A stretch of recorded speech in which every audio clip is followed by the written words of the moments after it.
Hi, this is John Pinto, your roving realtor, bon vivant video blogger. And today we're going to talk about wood destroying pest and organisms inspection reports with Eric Syren, like in Serenity. How are you, Eric? Hi, John. How are you doing today?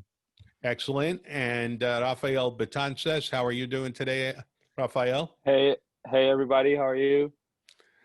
Very good, very good. So I'm going to repeat the title, Wood Destroying Pest and Organisms Inspection Report. I think if we were going to rename this, it would be Water is Not Your Friend. Water is not your friend because, it's the moisture that attracts the insects. So without further ado, tell us what the implications of that title and that inspection report are.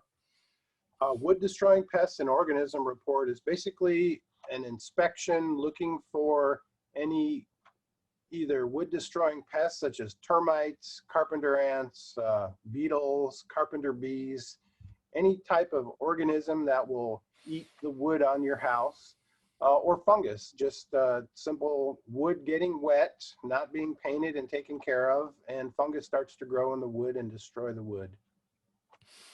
So let's go there. As a realtor, generally, if I'm going to just ask the inspector a couple of questions, I want to know about the grading.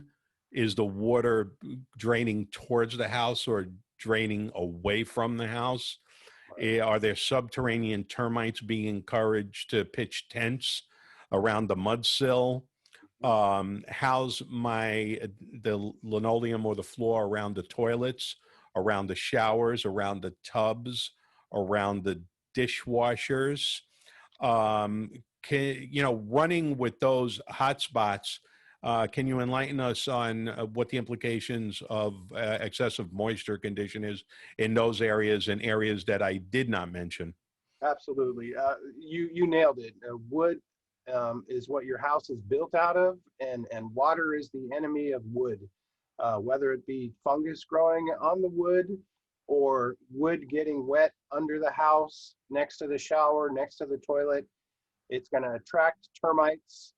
And it's basically like filet mignon for termites. The wood is now soft, it's easier to chew, and it sends out a scent to those termites to basically come to your house and enjoy dinner and stay. It's like I love Puerte. It's green tea that's composted in a mound and then covered and aged in the hot sun for 3 months. And then before you put it in the water, you prime it, you put a little hot water on top, so it's more receptive to giving off more flavor. Right.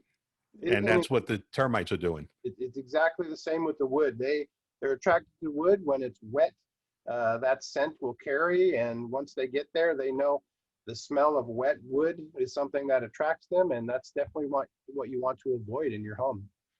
Okay, so I am going to go down the subterranean termite rabbit hole because not much scares me with termite reports. Subterranean termites scare me because I've seen, I used to live in Negley Park in downtown San Jose that had a lot of houses that were built in 1888 and afterwards.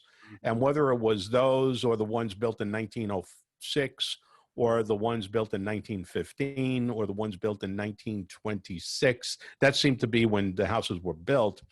I have noticed that if you have a faulty grade condition combined with a wet mud sill and a huge subterranean termite infestation, you could be talking about ripping out the entire mud sill and framing 3 feet high, tearing out all the stucco, and it could get pretty onerous. Can you explain to us in the non-alarmist way that you do so well as to how people should watch for and be concerned and understand the difference between a minor subterranean termite infestation and a major one?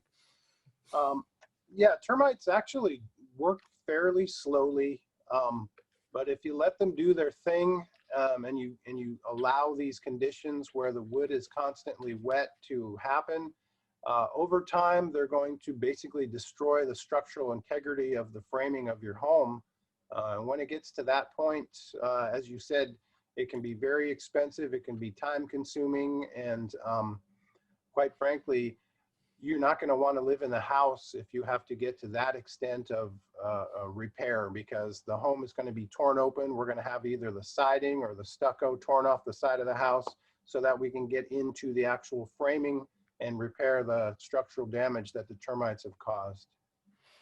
Good. Well, I won't go further down that rat hole, but or rabbit hole. It's more like a rat hole. I mean, that's a serious issue. Yeah. But buyer beware, and buyer be enlightened. So, Eric, Syren, I'm gonna get the proper pronunciation of your name right. Sure. If people want to access your website and your proper tab for more information on this subject, where do they go? So please go to our website at HomeGuard.com. We have a lot of information there about preparing your home, about termites, types of termites, and what type of inspection that might be required at your residence, and availability of when we can get out there and get that termite inspection done for you. And Rafael, what if people just want to revert to their concierge, Rafael Betances, and just send them a quick text, a phone call, or an email to just pull together whatever they need in the way of HomeGuard inspections, natural hazard disclosures, and warranties? Absolutely. You can just call me or text me. I'm more than happy to have a conversation. My number is 707-616-8762. Excellent, very much. Well, this is John Pinto, your roving realtor, and thank you for tuning in our video. We will see you on our next video.